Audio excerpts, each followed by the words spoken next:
एवढं सोपं नव्हतं. मला तिकीट देऊ नये म्हणून काही लोकांनी जंग पछाडलं. तर मित्रांनो, देवाभाऊ सागर बंगल्यावरती खुट्टा ठोकून बसलेला माझा नेता आहे. त्यांनी मला बहुतेक 26 तारीख त्या दिवशी होती, शनिवार होता, त्या दिवशी माझी उमेदवारी जाहीर केली. 20 तारखेला मतदान होतं, म्हणजे विधान भवनामध्ये पाठवलं.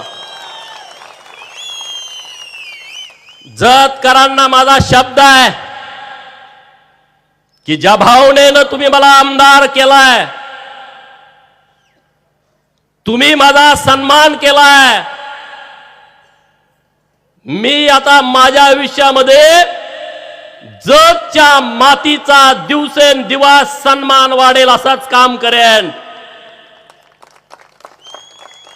जत विधानसभा मतदारसंघातील जनतेला मी जो शब्द निवडणुकीच्या निमित्तानं दिलाय, तो शब्द आणि शब्द मी पाळेल. आटपाडी माझी जन्मभूमी आहे. आटपाडीतल्या लोकांनी हे रोपटं लावलाय, पण माझी कर्मभूमी आता आटपाडीच्या सोबत जत विधानसभा मतदारसंघ ही माझी कर्मभूमी आहे.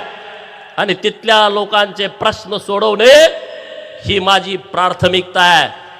त्यामुळे तुम्ही चिंता करू नका.